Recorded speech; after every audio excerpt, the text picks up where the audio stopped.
할렐루야. 오늘 본문에서 시작하기를 거짓 선지자들을 삼가라. 양의 옷을 입고 너희에게 나오나 속에는 노랗지는 이지라 이렇게 말하고 있지요. 거짓 선지자들은 나쁜 사람들이에요.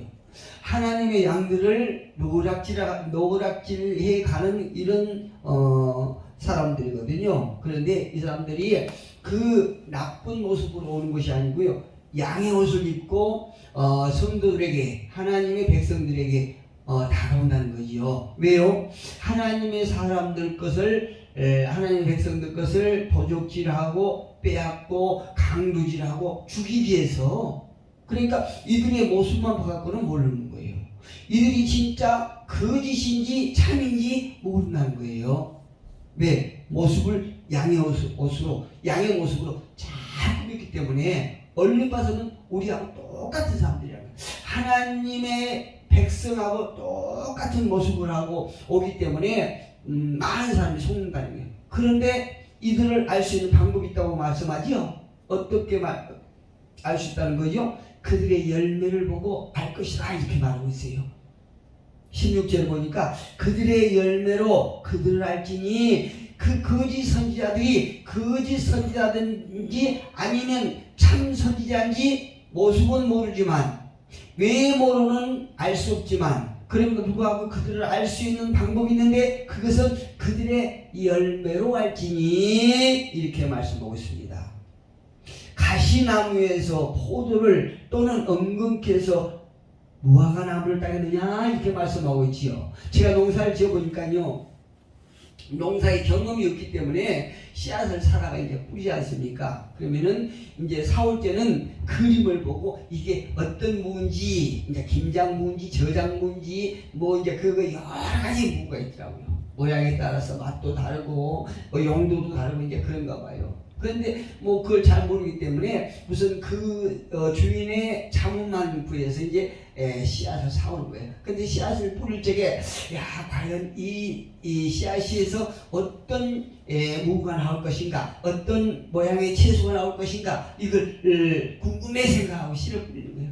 그런데 절대 속일 수 없는 것이요, 무씨를 뿌렸는데 상추가 나올 수 있나요? 안 그래요. 무씨를 뿌렸으면 반드시 무씨가 나옵니다. 무씨를 뿌렸는데 거기서 어떤 시금치나 참외나 토마토나 이게 나옵니까? 안 나와요. 절대 안 나와요. 예, 하나님의 말씀은요, 한 절 한 절, 한 단어 한 단어가 100%, 120% 아니 무조건 진리라는 것을 자꾸 느낍니다. 생활 속에서 느껴요. 오늘 이 말씀 가운데 보면 16절에 보면 그들의 열매로 그들을 알지니 가시나무에서 포도를 또는 엉겅퀴에서 무화과를 따겠느냐 이렇게 말하고 있지요. 아무리 거짓 선지자가 양의 탈을 쓰고 그럴싸한 말로 해서 하나님의 양들에게 다가온다고 할지라도 그들의 열매에서 무화과를 딸 수 있습니까? 못 따지요. 열매를 맺기는 맺는 거예요. 그들도요. 열매를 맺기는 맺는데 먹을 수 없는 열매를 맺는 거예요.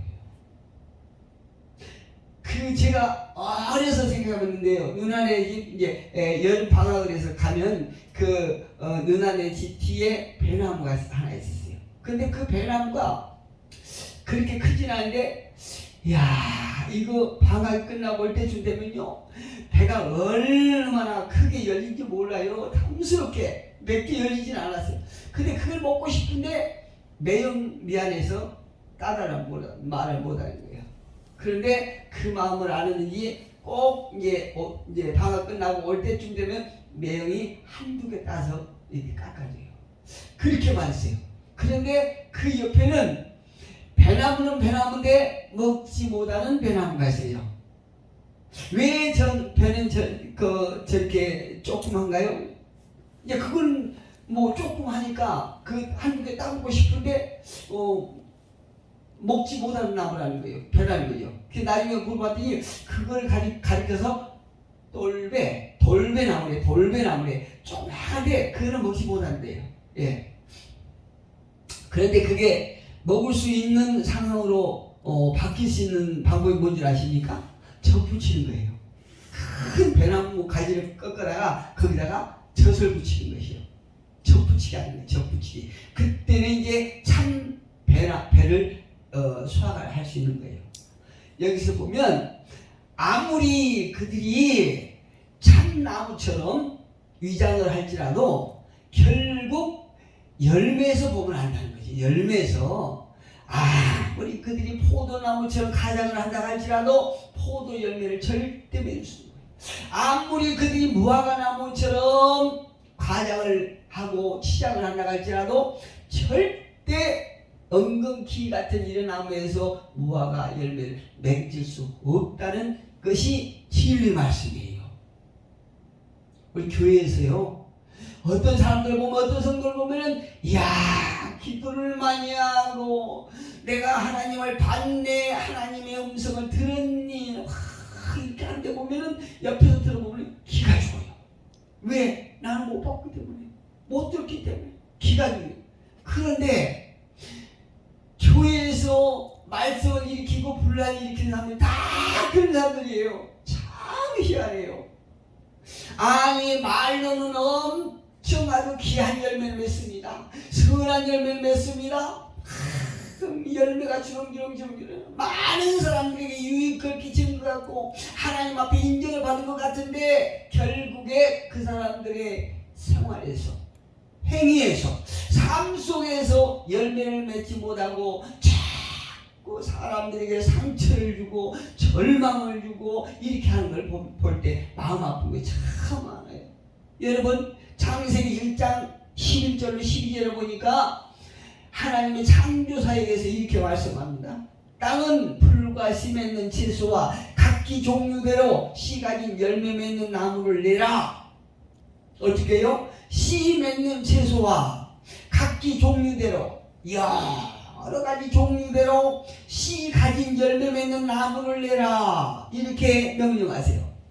나무를 내라 하시니 그대로 되었다고 말씀하세요. 12절에 보니까 각기 종류대로 씨 맺는 채소와 각기 종류대로 씨 가진 열매 맺는 나무를 내니 하나님 보시기에 좋았더라.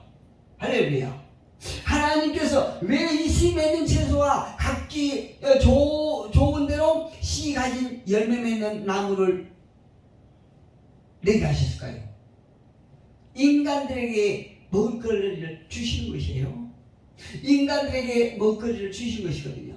그런데 이것을 우리가 다시 말씀드리면은 하나님은요, 나무 씨 맺는 열매만 맺으라고 명령을 하신 것이 아니고 우리 생명을 가진 모든 것에, 짐승이고 인간이고 식물이고 씨 맺는 모든 것에 명령을 하신 것이 여기 들어있는데, 여기가 들어있는데요, 생명 있는 것은 모두가 열매를 맺게 창조해 놓으셨어요. 인간이고 식물이고 짐승이고 모든 곤충이고 어떤 것이든 생명이 있는 것이라면 전부 열매를 맺게 돼 있어요. 하나님께서 그렇게 만들어 놓으셨다니까요. 그게 본능이에요. 그런데 이런 의미를 봤을 적에 만약에 열매를 맺지 못한다고 하면 어떻게 될까요? 열매를 맺지 못한다고 하면 하나님의 뜻에 거스르는 거죠. 하나님께서 열매를 맺도록 지어놓으셨는데 열매를 맺으라, 열매 맺는 나무를 내라 이렇게 말씀하셨는데 열매를 맺지 못한다라고 하면 그거는 하나님의 뜻에 거스르는 거죠. 그러면 어떻게 될까요? 그 나무는 찍어서 버려야겠죠. 예, 나무고 식물이 그 꽃나무고 곤충이고 짐승이고 인간이고 모두 다 열매를 맺게 돼 있어요. 그렇다면 저와 여러분도 열매를 맺어야 되겠죠? 우리는 어떤 열매를 맺어야 될까요? 어떤 물리적으로는 어떤 후손을 잉태해야 됩니다. 자식을 낳아야 돼요. 그러나 또한 영적으로 보면 우리가 선한 열매를 맺어서 늘 많은 사람들을 나를 통해서 선한 열매를 맺어야 되는 것입니다. 선한 영향력을 끼쳐야 되는 거예요. 그래서 나로 인하여 다른 사람이 예수를 알지 못한 사람들로 인하여 예수님을 소개하고 예수님을 믿게 하는 이런 것이 열매란 말입니다. 저와 여러분은 열매 맺기를 주님의 이름으로 축복합니다. 이것이 하나님의 뜻에 우리가 순응하는 것입니다. 그 다음에는 열매를 맺는 기본적인 조건이 있는데요. 그 가장 열매를 맺는 데 있어서 기본적인 조건은 무엇일까요? 땅이 좋아야 되겠지요. 제가 농사를 지어보니까요, 밭 하나에서도 그 위치에 따라서 땅이 다 달라요. 토양이 다르더라고요. 그래서 이 땅에는 어떤 식물이 자라고 또 저쪽에는 어떤 식물을 심어야 되고 이걸 아는 것이요. 그래서 그 땅에 맞는 그런 식물을 심는 것이 지혜라 이 말씀이에요. 여러분, 우리가 열매 맺는 가장 기본적인 조건은 땅이어야 돼요. 성경에서 땅은 우리의 마음 밭을 얘기합니다. 우리의 마음 밭에 따라서 우리 기본적인 어떤 이 심령에 따라서 열매를 맺을 수 있고 맺을 수 없기도 하고 그런단 말씀이에요. 하나님께서 받으실 만한 열매를 맺는 사람이 있는가 하면 늘 제자 가운데 엉겅퀴만 사람들에게 나누지 못하고 하나님께서 받지 못할 이런 악한 열매만 맺는 이런 사람들이 있으라는 말씀이에요.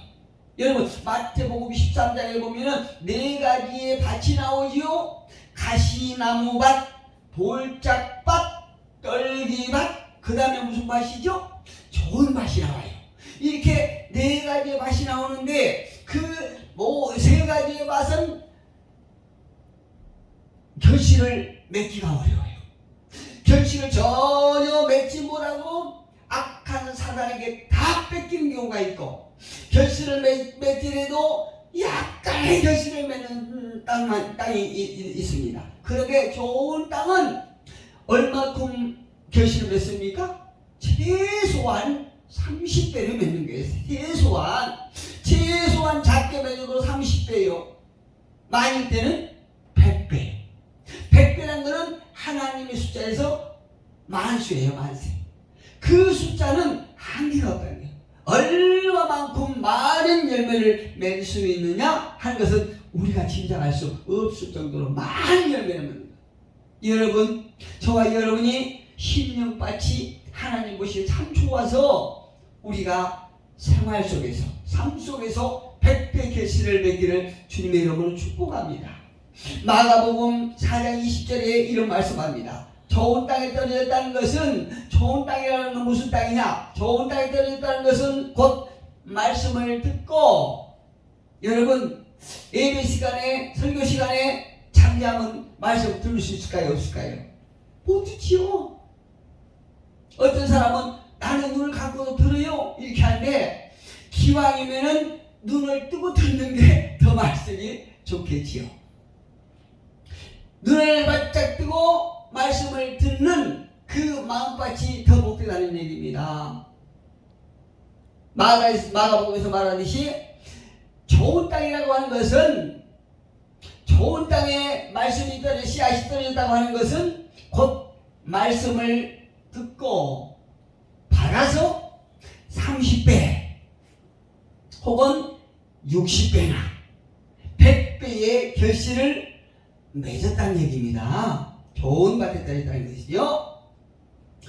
우리가 늘 좋은 밭이 될 수 있는 것은 이미 아담으로 인하여 우리 속에 죄악의 본성이 이렇게 깔려있는 이런 상태이지만, 그럼에도 불구하고 예수님의 생명을 통해서 성령의 도우심을 통해서 우리가 늘 우리 마음밭을 개간하고 기경해야 돼, 갈아엎어야 된다는 것입니다. 여러분, 이제 우리가 이제 농사를 질 텐데요.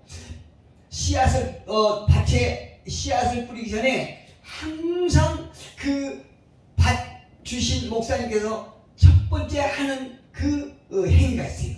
그 행위는 무엇이냐면 거름, 페미럴이 쫙 뿌리는 거예요. 이제 그 목사님은 힘이 붙이니까 꼭 제가 뿌리는 거예요. 전체 밭에다가 퇴비를 싹 뿌려서 이제 뿌려놓고 조금 있으면은 틀이 트있죠. 틀이 되고 와서 샥 갈아엎어요. 갈아엎으면 그때 이제 씨앗을 뿌리고 어떤 모종을 심고 이렇게 하는 거예요. 저도 한 3년 4년 해보니까 이제 농사의 흐름을 쫙 이제 알겠어요. 이처럼 우리가 좋은 밭을 만들기 위해서 성령님의 도우심으로 말씀으로 늘 우리 마음밭을 갈아엎어야 돼요. 그래서 우리 속에 진노의 본성이 나타나지 아니하고 늘 하나님 보시기에 좋은 밭으로 우리가 변화되는 이런 노력을 우리가 해야 됩니다. 두 번째로 기본적인 열매 맺기 좋은 조건은 무엇이냐면 땅만 좋다고 많은 열매를 맺는 것이 아니에요. 여러분, 우리가요 아무리 노력해도 되지 않는, 농사가 되지 않는 이런 상황이 있습니다. 왜 그럴까요? 봅시다. 사도행전 17장 한번 가볼까요? 사도행전 14장. 사도행전 14장 17절 한번 읽어봅니다. 제가 읽어볼게요. 5차 연습은 들어보세요. 그러나 자기를 증언하지 아니하신 것이 아니니, 무슨 말씀이냐면 이미 하나님께서 많은 사람에게 당신에 대해서 증언했다는 것이요, 당신에 대해서 나타냈다는 것이요. 어디다가? 이 세상에다가. 그 말씀이에요. 그러나 자기를 증언하지 아니하신 것이 아니니 곧 여러분에게 하늘로부터 비를 내리시며 결실기를 주시는 선한 일을 하사. 할렐루야. 이 땅에 여러분 하나님께서 비를 내리지 아니하시면 아무리 토양이 좋을지라도, 밭이, 땅이 좋을지라도 결실을 못 맺는 거예요. 열매를 못 맺는 거예요. 하나님께서 때에 따라서 비를 주시고 또 태양을 비춰주시고 이렇게 한 상황에서 땅이 좋은 땅이 되어야 되는 것입니다. 봅시다. 귀한 말씀이 나와요. 선한 일을 하사 음식과 기쁨으로 여러분의 마음에 만족하게 하셨느니라. 할렐루야. 여러분, 이 땅에서 우리가 농사를 잘 짓고 100배의 결실을 맺고 그것에서 나오는 과실을 음식으로 인하여 음식을 내게 하는 그 이유가 어디가 있다는 것입니까? 우리의 마음을 기쁘게 하시기 위해서. 할렐루야. 이렇게 하나님은 이 땅의 인간들을 위해서 많은 것을 주시는 것이에요. 그런데 많은 어리석은 사람들은요, 하나님이 안 계신다, 하나님이 어디 계시냐, 이렇게 부인하고 있는 어리석은 사람들이 많이 있습니다. 이 사도 바울이 설교하는 것처럼 이미 하나님은 비로, 태양으로, 바람으로 많은 것을 통해서 당신에 대한 것을 이미 증거 다 해주셨어요. 그 하나님께서 비를 내리시고 결실을 하게 해주실 때 우리가 열매를 맺게 된다는 것입니다. 이거는 자연을 통해서 일반 계시를 하실 것이에요. 예, 주님의 축복하심이 있다는 거죠. 그 다음에 그렇다면 우리가 특별히 그리스도인들이 예수를 믿는 하나님의 사람들이 맺어야 할 열매는 무엇일까요? 마태복음 5장 15절 16절에 보니까 이렇게 말씀하고 있어요. 마태복음 5장 15절 16절에 보니까 사람이 등불을 켜서 말 아래에 두지 아니하고 등경 위에 두나니 이러므로 집안 모든 사람에게 비치느니라. 이같이 너희 빛이 사람 앞에 비치게 하여 그들로 너희 착한 행실을 보고 하늘에 계신 너희 아버지께서 영광을 돌리게 하라. 아버지께 영광을 돌리게 하라. 여러분 한번 여쭤볼게요. 여러분 등불 보셨지요? 나이가 어린 사람들은 안 봤을 텐데요. 이 등불을 켜서 이 대로 인해서 대를 연결해서 높이 이렇게 대를 따라서 그 위에다가 등잔을 올려놓거든요. 아니 그래 불안하게 하지 않고 땅에다 놓으면 좋을 거 아니에요. 근데 왜 등불을 이렇게 높이 올려놔요? 그거는 많은 곳에 비치게 하기 위해서 그렇게 하는 거예요. 예, 많은 곳에 그 주위에 넓은 주위에 다 등불을 비춰서 환하게 하기 위해서 그렇게 해놓은 거거든요. 봅시다. 오늘 마태복음 5장 15절에서 사람이 등불 켜서 말 아래에 두지 아니하고 아래 땅 가까이 두지 아니하고 등경 위에 두나니 그 이유가 무엇이냐? 이러므로 집안 모든 사람에게 비치느니라 이렇게 말씀하지 않습니까? 등불을 높이 한 것은 그 집안에 구석구석 많은 곳에 넓은 곳에 비치게 하기 위해서 그렇다 이렇게 말씀하세요. 그러시면서 16절에 말씀하시면 이같이 너희 빛이 사람 앞에 비치게 하여 너희 빛이 우리에게 빛이 있다는 것인가요? 우리가 빛이라는 것인가요? 왜 빛이라는 거죠? 하나님 빛이에요. 예수님은 빛이세요. 그 예수님의 영이 우리 안에 이미 있다는 것입니다. 그래서 우리가 빛이라는 거죠. 너희 빛이 사람 앞에 비치게 하여 그들로 너희 착한 행실을 보고 하늘에 계신 너희 아버지께 영광을 돌리게 하라. 할렐루야. 여러분, 여러분이 가지고 있는 예수의 빛을 비침으로 하나님 앞에 영광을 돌리는 삶을 살고 계시나요? 하나님께서는요, 우리가 비추는 빛을 통하여 많은 사람들이 하나님 앞에 영광을 돌리게 한다는 거죠. 이것이 열매예요. 이것이. 오늘 본문 17절 21절 보니까 이렇게 말씀하십니다. 이와 같이 좋은 나무마다 아름다운 열매를 맺고 저와 여러분이 예수의 빛이 분명히 저와 여러분 안에 있다라고 하면 분명히 좋은 열매를 맺는 것은 당연한 거예요. 아름다운 열매를 맺는 것은 기정사실이에요. 아름다운 열매를 맺고 못된 나무가 나쁜 열매를 맺나니 우리가 우리 안에 예수의 영이 우리 안에 없다라고 그러면 이거는 무조건 나쁜 열매를 맺는 거예요.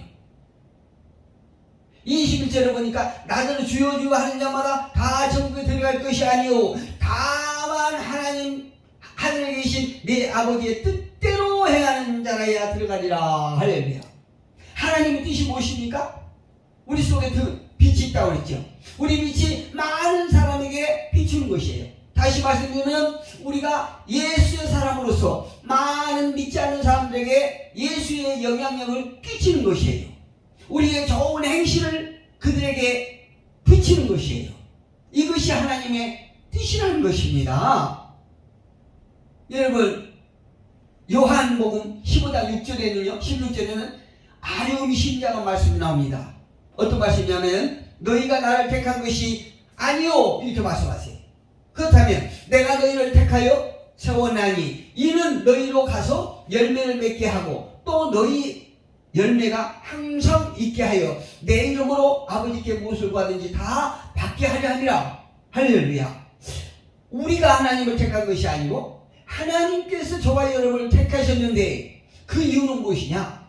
우리 안에 우리로 인하여 열매가 항상 그러니까 우리가 생활화가 되어야 된다는 거죠. 남들에게 보이게 하는 것이 아니고 내 자체가 빛이 되어서 내 생활 그 자체가 많은 사람들에게 열매를 맺게 하고 열매를 하나님께서 받으실 만한 이런 열매를 맺게 한다는 것입니다.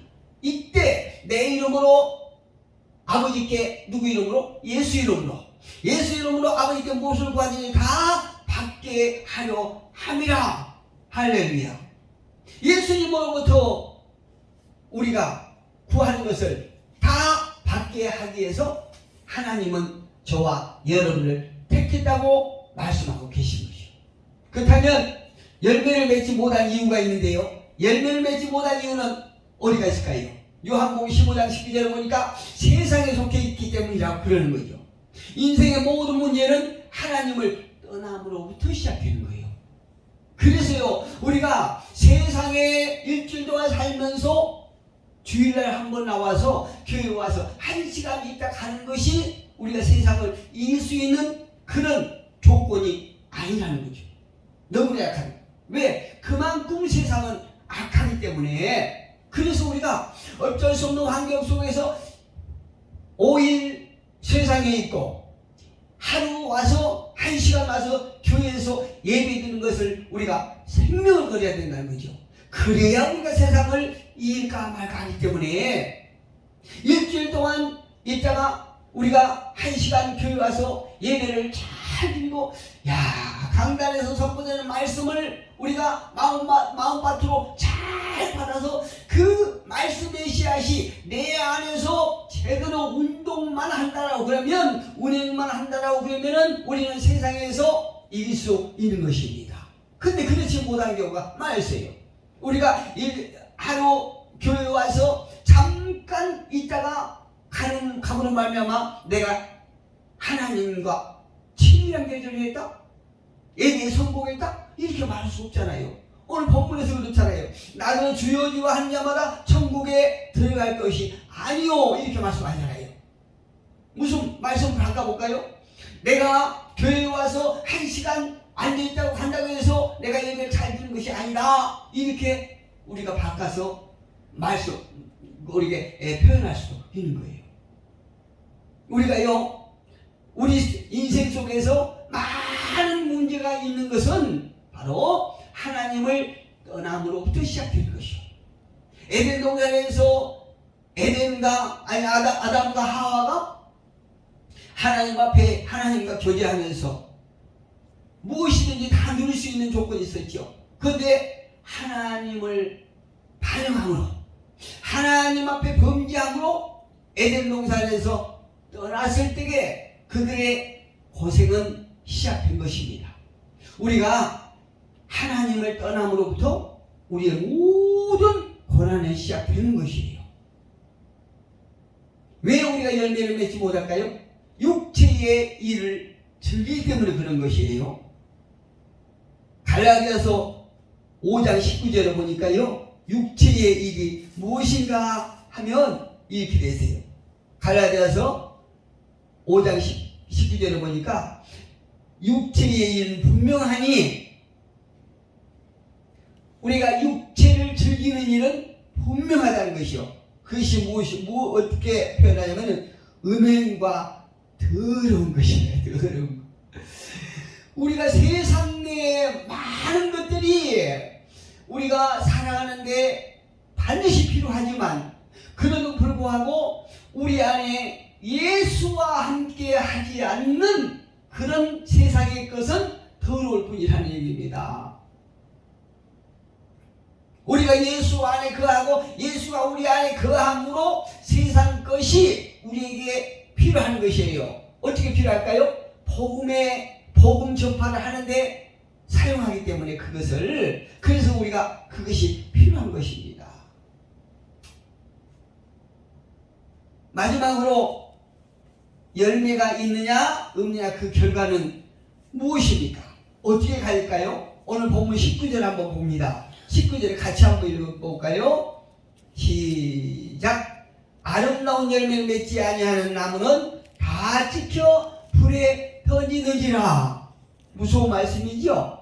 아름다운 열매를 맺지 아니하는, 우리가 빛의 역할을 감당하지 못하는 사람은 천국에 들어가지 못한다는 거예요. 하나님 나라에 들어가지 못한다는 얘기입니다.